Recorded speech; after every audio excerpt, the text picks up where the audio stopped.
प्रसन्ना, ये तू अपने पिताजी से बोले कि पिता को ऐसा होना चाहिए, पिता को ऐसा होना चाहिए, और तेरा पिता तो ज्ञानी है तो कुछ नहीं कहेगा तुमसे। बोले बेटा चिंता मत करो, मैं बताऊंगा कैसा होना चाहिए।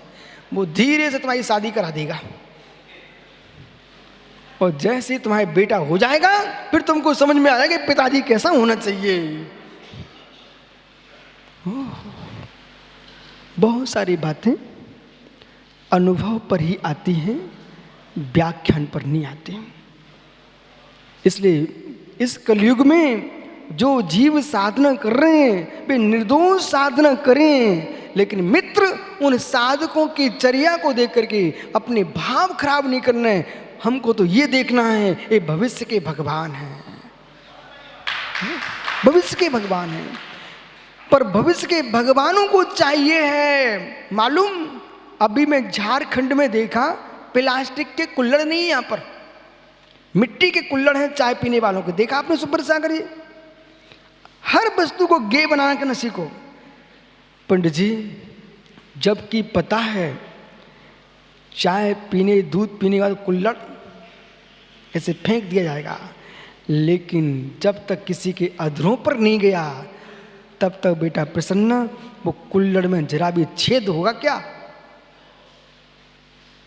जरा भी छेद नहीं होगा, जरा भी छेद नहीं होगा, किंचित में छेद होगा। क्यों?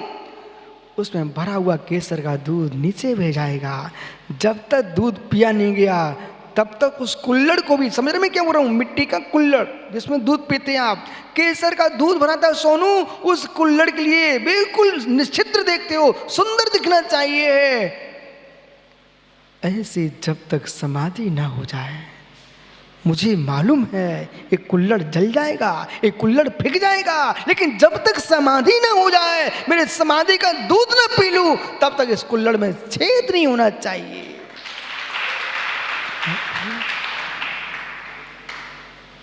बेटा अंकुर जिस मार्ग को चुनने का विचार किया है, इतने दृढ़ होकर चुनना है। कोई तुमको साथ दे ना दे, कोई प्रशंसा करे ना को, ऐसा भी दिन आएगा लोग तुमको कष्ट भी देंगे, लेकिन कष्ट देना उसका धर्म है, समता में रहना मेरा धर्म है। आज वही व्याख्या है। बैठ जा बालक, जीवों को देख के बैठना। देवेश्य इन गाथा सूत्रों में 2 दिन से पढ़ रहा हूं। ओहो, कुल्हड़ समझ में आ गया? ओहो, सुखानंद जी चुकट्टा समझ में आ गया? ओहो, ये कुल्हड़ को चुकट्टा बोलते लोग, समझ में आ गया? मित्र, जिस चुकट्टे में दूध भरा है उसमें छेद नहीं होना चाहिए, और जिस आत्मा में रत्नात्रय धर्म भरा हुआ है उसमें कसाय का छेद नहीं आना चाहिए।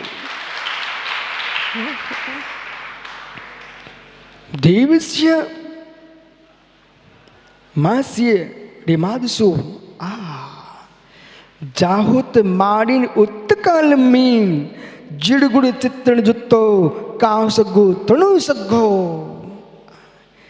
धन्य धरती के देवता, न्यारो साम्य सागर जी, सर्वार्थ इधर देख बेटा। विचित्र भाव विलीन हो जाए, एकत्व भाव प्रकट हो जाए तो कारुसर का जन्म हो जाएगा। देवस्य एक दिन तक खड़ा रहूंगा, ऐसी प्रतिज्ञा करो। एक दिन का कारुसर, दिन रात का कारुसर, 24 घंटे का कारुसर, और हिलेंगे नहीं। धन्नो, लघु संख्या की चिंता नहीं, सोच की चिंता नहीं, मच्छर की चिंता नहीं, डांस की चिंता नहीं, सांप की चिंता नहीं है। भैया कमल कालाएं बैठे क्या यहाँ पर? ज्ञानी किशोर पहाड़ी, आप ही सुन लो मित्र। एक कलयुग की महिमा है। अपन सम्मेद शिखर जैसे तीर्थ में आकर के भी भवन में बैठ के प्रवचन कर रहे हैं मित्र। काश होता चतुर्थ काल तो सम्मेद शिखर के सम्मेद करीबन जंगल में जाकर के एक विशाल वृक्ष के नीचे ध्यान में लीन होकर के ऐसे योगेश्वर 4 महीने तक अखंड नियम ले लिया। टप टप पानी की बूंदें टपक रही हैं, बिजली तड़क रही है, बादल गरज रहे हैं, सिंह चिहाड़ गर्जना कर रहे हैं, हाथी चिंघाड़ रहे हैं, सियालियां अपनी आवाज निकाल रही हैं, साए साए वायु बह रही है। पर योगेश्वर धत छत्र के धीर का छाता ताने हुए ध्यान में लीन, धीर का छाता तांगे हुए। पानी की बूंदें छतरी पर कितनी गिरें, पर छतरी के नीचे का आदमी सूखा ही रहता है। ऐसे उपसर्ग कष्ट की बूंदें कितनी ही गिरें, पर दिगंबर पीतरागी भाव लगी मुनि कसाय से सूखा ही रहता है।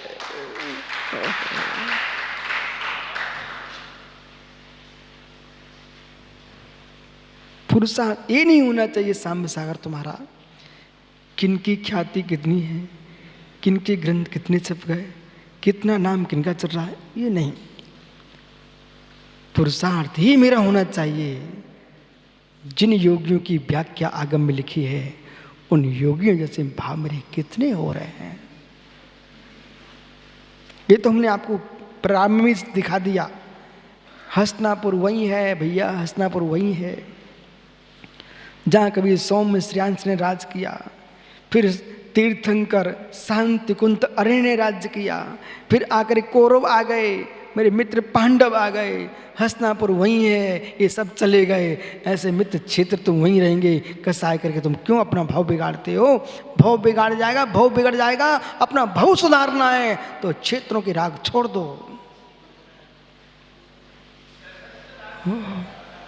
पंडित जी वहीं तक प्रशस्त राग है जहां तक तीव्र कसाय नहीं है। ये सारी परिभाषाएं आगम की मुझे मालूम है, इसके आगे कुछ कहना चाहो तो कह लो। प्रशस्त राग तभी तक है जैसे भैया खड़े हुए हैं घर द्वार छोड़ करके, यहां मालूम, इनको मालूम है न कोई मंत्र मिलता है, न कोई तंत्र मिलता, न जादू होता, न टोना होता है, फिर भी बेचारा खड़ा हुआ है। ये प्रशस्त राग है। और लाइन लगा के खड़े हों कि सर्व सिद्धि मिल जाएंगी, आशीर्वाद मिल जाएगा, दुकान अच्छी चलेगी और कारखाने खुल जाएंगे, ये प्रशस्त राग नहीं है। ये भिखारी खड़ा हुआ है, भीख मांग रहा है यहाँ पर। हो प्रशस्त राग ही है। स्वामी कुछ नहीं चाहिए, मुझे निर्गंतों के पास आकर के अरहंतों की अनुभूति होती है, इसलिए मैं इनके पास आया।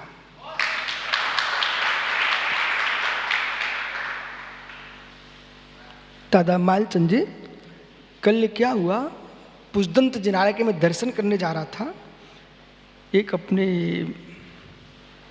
तमिलनाडु से झांझरी आए। कौन? झांझरी जी, क्या नाम? तमिलनाडु झांझरी जी आए हैं। सुनना भैया, पंडित जी, झांझरी जी ने मानसम के पास भैया किशोर पाड़े को देखा। वो क्या बोलते हैं, हम आपके पिताजी मांगेलाल जी को जानते हैं। इतनी सी बात सुनते ही ईमानदारी से बोलो, भैया आपके अंदर कुछ हुआ था कि नहीं हुआ था कि मेरे पिताजी इतने योग्य थे कि आज भी लोग मेरे पिताजी के नाम से मुझे पहचान रहे हैं। बस बेटा, जब पिता के नाम से तुम्हारी पहचान हो रही है तो हमारे महावीर के नाम से विशुद्ध सारे लोग पहचाने तो मुझे कितना आनंद आएगा। दिन का नियम लिए, रात्रि का नियम लिए, एक पक्ष का नियम ले लिया। एक पक्ष तक वहीं बैठे रहेंगे, वहीं खड़े रहेंगे। मास चतुर्थ काल में भी सभी की सामर्थ्य एक सी नहीं होती थी। कोई दिन भर का कार्य करता था, कोई रात दिन का कर लेता था, कोई 1 महीने का कर लेता था, वो नहीं सकती थी तो कोई 48 मिनट का भी कर लेते थे। अधिक सकती है तो 1 महीने करते थे, और सकती है तो चातुर्मास 4 महीने तक हिलेंगे नहीं। न आर, न बिहार, न निहार, निज में बिहार। ऐसे भावना भाव विश्व सागर दिन कब आए? सब में शिखर में चौमासी की भावना तो पूरी हो गई। अब वो भावना कब पूरी होगी? जब एक वृक्ष के नीचे खड़े हों, न आहार, न निहार, न बिहार, निज रमन निज गुफा में, चैतन्य गुफा में बिहार। वो दिन भी आएगा, मुझे विश्वास है, आएगा। उत्कृष्ट कारुष्य का जो काल है वो 12 महीने का है, 1 वर्ष।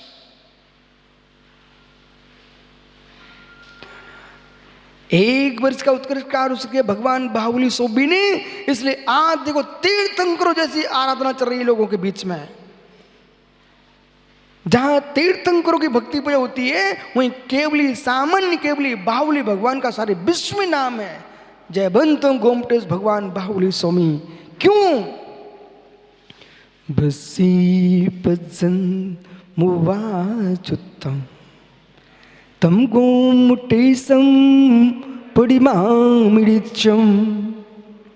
बसे पज्जंतम वाजुत्तम। 1 वर्ष पर्यंत जिन्होंने वास धारण किया हो और दीक्षा लेने के बाद सेठ जी किसी सेठ के राजा के द्वारे पर अंजलि लगा के ही नहीं गए, मुद्रा लेके गए ही नहीं। पहला इसका का पहला मुनि जिसने दीक्षा के बाद किसी यहाँ आहार नहीं किया। धन्य हो। और जिण गुण चित्त जुत्तो। खड़े खड़े क्या करेंगे? खड़े होना ही मातमी का स्वर्ग नहीं है। नहीं तो खड़े खड़े देख रहे हैं, मैं मोटा हूं कि पतला हूं कि गोरा हूं कि टेढ़ा हूं कि सांवला हूं कि कमजोर हो रहा हूं कि मोटा हो रहा हूं। ये विकल्प नहीं आते निगरगंत मुनियों के। तो वहां करेंगे क्या? सारी क्रिया बता रहे, करेंगे क्या वहां पर खड़े खड़े? जिन गुण चित्र जुत्तो, जो जिनका चित्त जिन गुणों में स्थिर है, शरीर स्थिर है और चित्त अनंत के गुणों में स्थिर है। ऐसे योगीश्वर जैसा शास्त्रों में लिखा है वैसा ही नियमों के अनुसार। अब कैसे? जहां जो तो उत कालम में, जैसा काल कहा जिनागम में उतने काल तक जिन गुज तो काओ सगो तृण विसगो कारो सगो। नोवा नमोकार मन पढ़ना आप लोगों ने कारसर्ग मान लिया है, ये तो ठीक है, कारसर्ग करना ही चाहिए आपको 9 बार। वास्तव में कारसर्ग पूरक 9 बार नमोकार पढ़ना चाहिए।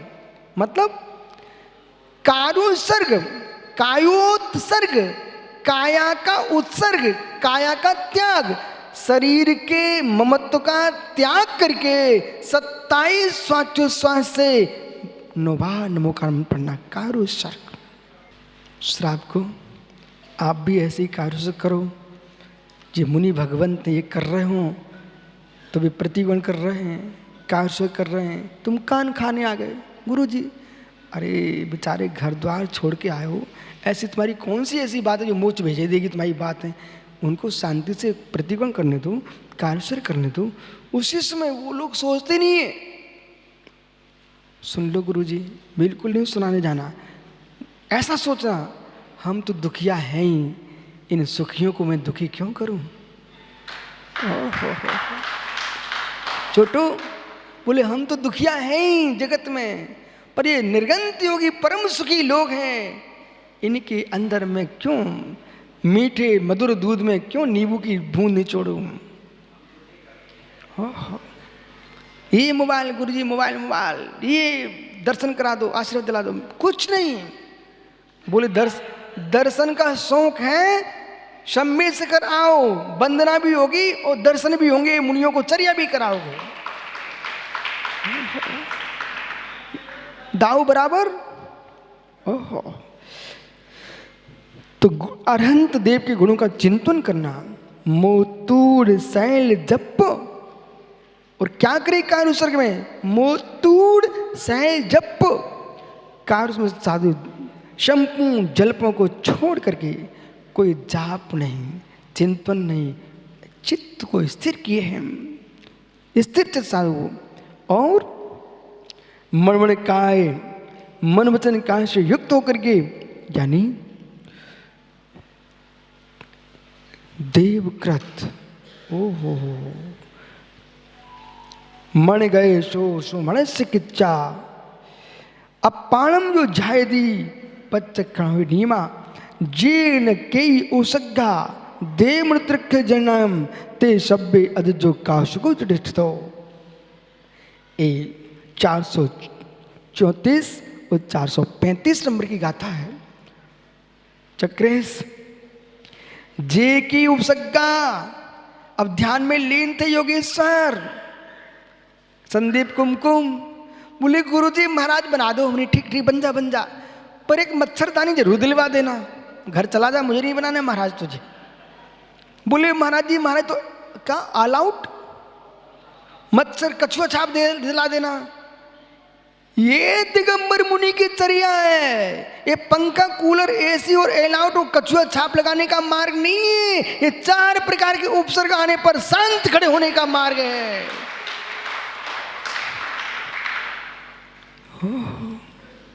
तो फिर मच्छर भगाने का तेल तो लगा सकते हैं गुरुजी। मच्छर भगाने का तेल मत लगाओ, कसाय भगाने का भेद विज्ञान जगाओ। विश्व साग बराबर जे के उपसग्गा। आगम की गाथाओं का अर्थ मैं विपरीत नहीं कर सकता हूं, चाहे तो मुझे मानो चाहे मत मानो। मुझे मालूम है महावीर ने जो कहा वो सत्य कहा है। देवेंद्र भैया सत्य है। तो देवकृत, मणुआ, मनुष्यकृत, त्रियंचा, त्रियंचकृत और अचेतन। अचानक कोई देव ने आके उपसर्ग कर दिया, कोई मनुष्य ने उपसर्ग कर दिया, कोई तिरंच ने उपसर्ग कर दिया, अथवा अचानक मुराज वृक्ष के नीचे बैठे डाली टूटे गिर गई, अथवा पर्वत की चट्टान गिर गई, तब भी साम्य भाव से अपने जीवन की अंतिम श्वास तो भर लिए, लेकिन कसाय भाव को प्राप्त नहीं किया। ये 4 प्रकार का उपसर्ग सहन करते हैं। ते सब्बे अधि आसे काओ सग्गे ठिदो तत्तो, ऐसे भी योगीश्वर अचेतन आदि उपसर्ग आने पर भी अपने भावों को निर्बाध रूप से संभालते हुए, बाधाओं आपत्तियों को सहन करते हुए समतापूर्वक सहन करते हैं। ऐसे कायो सर्गी योगेश्वर हमारी वंदना के पात्र। मित्र पर्याय तो पुनः चर्चा करूंगा। आत्मा स्वभावम परिभाव भिन्नम, आत्मा स्वभावम परिभाव भिन्नम। आत्मा का स्वभाव प्रभाव से अत्यंत भिन्न महावीर स्वामी की